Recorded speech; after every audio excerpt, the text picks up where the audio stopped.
दोस्तों, सहारा से संबंधित अभी अभी एक खबर आ रही है कि लखनऊ स्थित सहारा मेन बिल्डिंग जिसे कपूरथला, उस पर स्थानीय प्रशासन और रेरा का रेड पड़ा है और उसके ऑफिस को सील किया जा रहा है तथा उस कार्यालय में जितने भी लोग काम कर रहे थे उन कर्मचारियों को बाहर निकाल दिया गया है और ऑफिस में ताला लगा दी गई है। इस संबंध में अभी सूचनाएं मिल रही है, आगे क्या होता है उसका भी अपडेट आप लोगों को किया जाएगा। लेकिन इसमें जो जिस ढंग से सेबी ने 62,000 कुछ रुपये का जो डिमांड सेबी सहारा प्रबंधन से किया था उसका भी अब तक नहीं दिया गया था, तथा अब नई ये खबर है कि जो सहारा कोऑपरेटिव सोसाइटी के द्वारा या इनके और भी जो कंपनियां हैं वे बिल्डिंग और प्लॉट बेचने का भी जो कार्य कर रहा था उसमें लोगों को साथ में अन्यायपूर्ण तरीके से उनसे पैसा लेकर के और उनको न फ्लैट दिया जा रहा है न प्लॉट दिया जा रहा है। इस तमाम चीज़ों को देखते हुए स्थानीय प्रशासन ने कठोर कदम उठाया है और चूंकि आपको पता है कि आज के दिन में चाहे बिल्डिंग का कार्य करने वाले या प्लॉट का कार्य करने वाले लोगों को रेरा की रजिस्ट्रेशन कराना जरूरी है, जिसमें रेरा का मुख्य उद्देश्य यही होता है कि आम लोगों के हित की रक्षा करने का दायित्व इनके ऊपर है। और यदि कोई भी व्यक्ति या कोई भी बिल्डर यदि किसी के पैसा लेकर के और उनको बिल्डिंग उनकी फ्लैट नहीं दे रहा है या प्लॉट नहीं दे रहा है, वहाँ पर रेरा की प्रमुख भूमिका हो जाती है। जिस ढंग से आप सेबी के बारे में जानते हैं कि ये जो है उसका भी यही काम है, शेयर मार्केट से लेकर के और इस ढंग के जो भी कार्य करते हैं उन सब पर निगरानी करने का काम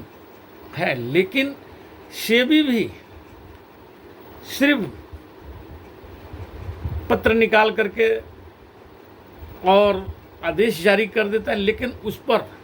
कठोरात्मक कार्रवाई नहीं करना, जिसके चलते सहारा के लोगों का पैसा आज भी प्राप्त नहीं हो रहा है। आप देख रहे होंगे कि जो सहारा सेबी का केस भी चल रहा है वह भी अब तक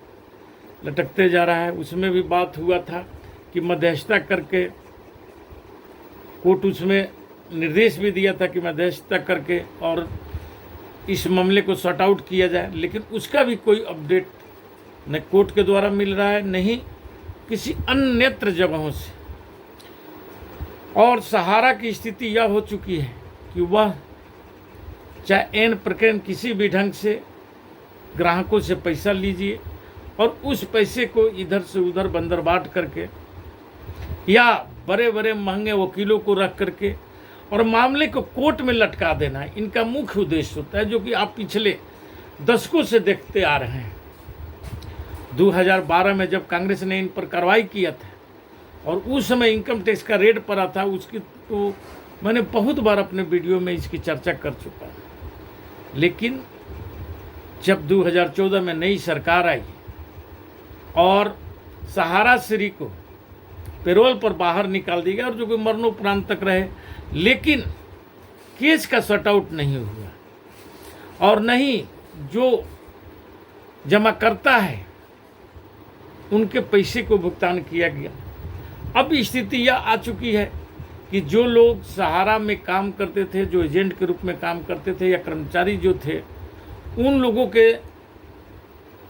की स्थिति दयनीय हो चुकी है। और आज भी जो रेड पड़ा है उसमें भी आप देख रहे होंगे कि बहुत ही इसका नकारात्मक छवि जो सहारा की है वह आज भी उसका चालू है और उसमें कोई सुधार करने की कोई गुंजाइश नहीं है, कोई भी नहीं कोई कदम उठाया जाता है। लोगों को एक विश्वास था सहारा श्री के जाने के बाद कि जब सपना राय मैनेजिंग डायरेक्टर में आई, ओपी श्रीवास्तव जी आए, और उन तमाम लोगों ने से लोगों को अपेक्षाएं थी, लेकिन उन लोगों ने भी कोई भी ऐसा जनता के हित में, ग्राहकों के हित में कोई भी कार्य नहीं किए, जो कि आज भी बदसूरत व जारी है। और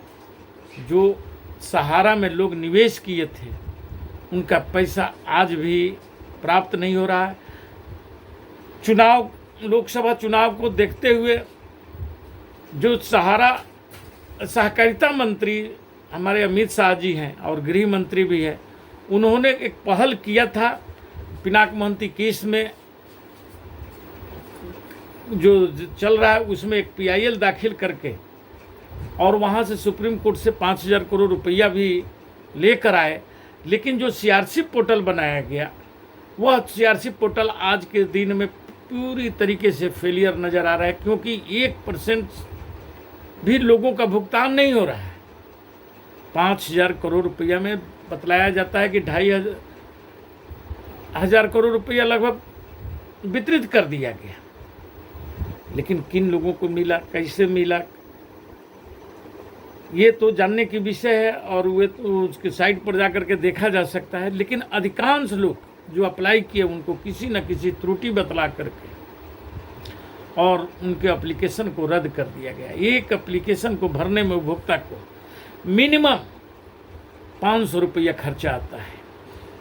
तो स्थिति वह हो चुकी है कि एक तो वह पहले से ही उपभोक्ता जो निवेशक हैं वो भुक्तभोगी हैं, ऊपर से जो सियासी पोर्टल लाया गया और उसमें बार बार डिफिशिएंसी निकाल करके और लोगों को हरास करने की जो प्रयास हो रहा है, इस पर भी नहीं हमारी सरकार न सहारा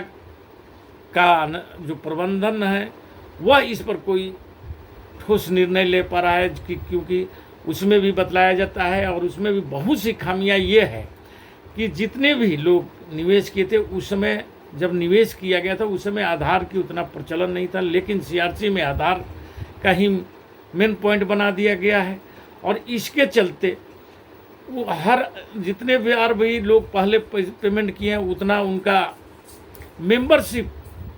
नंबर निकला है, लेकिन वह अब आधार होने के कारण एक ही मेंबरशिप को एक्सेप्ट किया जा रहा है, बाकी को रिजेक्ट कर दिया जा रहा है। मान लीजिए कि आप 5 बार पैसा जमा किए तो 5 आपका मेंबरशिप उस समय निर्गत कर दिया गया, लेकिन अब CRC पोर्टल पर जो दिया जा रहा है वो आपका जो आधार नंबर मांगा जा रहा है, आधार नंबर सिर्फ एक ही मेंबरशिप को एक्सेप्ट करता है, बाकी को रिजेक्ट कर दे रहा है। यह भी एक बहुत बड़ी कारण है, इसको भी दुरुस्त नहीं किया जा रहा है। लेकिन आज 2 साल के होने जा रहा है, मोटा मोटी आप देख रहे होंगे, जब 5,000 रुपया जब सुप्रीम कोर्ट से रिलीज हुआ वह पैसा पूर्ण रूप में नहीं वितरित होना, तो आगे के पैसे का डिमांड करना या न करना ये तो दूर की बात हो गई है। तो यहाँ एक मेंबरशिप की बहुत बड़ी डिफ़ॉल्ट बतलाया जा रहा है, उसको भी सहारा नहीं सुधारा, नहीं CRC पोर्टल पर जो कर्मचारी हैं उसको दूर करने का कोई भी कार्य कर रहे हैं। उपभोक्ता पूरा परेशान है। कुछ राज्यों के मुख्यमंत्री ने कठोर कदम उठाए हैं, लेकिन वह भी अभी सुचारू रूप से चालू नहीं हुआ है। जैसे कि झारखंड का ही आप ले लीजिए, झारखंड में यहाँ का मुख्यमंत्री ने 3 वादा किए थे और इंडिया गठबंधन तीनों वादे को अपने मैनिफेस्टो में डाला था। उसमें से आज भी बोला जा रहा है कि इस पर कार्य हो रहा है। बहुत बार देखा गया कि जो वित्त मंत्री जी हैं और जो विधायक कांग्रेस के विधायक दल के नेता हैं, उन दोनों में सदन में बहस भी हुई थी और बतलाया जाता है कि उसी का परिणाम है कि जो अभी सहारा इंक्वायरी कमीशन का गठन किया जा रहा है, जिसका कि कार्यकाल 6 महीना का होगा और वह उसमें सारे रिपोर्ट झारखंड के कितने लोगों को पैसा इन्वेस्ट है, कितने को मिला है CRC से, इन तमाम चीज़ों को उसमें जांच होगी और कितने लोग पैसा इन्वेस्ट किए, उनको किस कारण से नहीं पैसा मिला, उन तमाम चीज़ों को इस इंक्वायरी कमीशन को कार्य में देख रेख में कार्य संपन्न होगा, लेकिन ये कब होगा, कब से शुरू होगा और उसका क्या निर्णय आएगा, ये हम लोगों को अब देखना बाकी रह गया। इसी के साथ मैं अपना वक्तव्य समाप्त करता हूँ। जय हिंद, जय।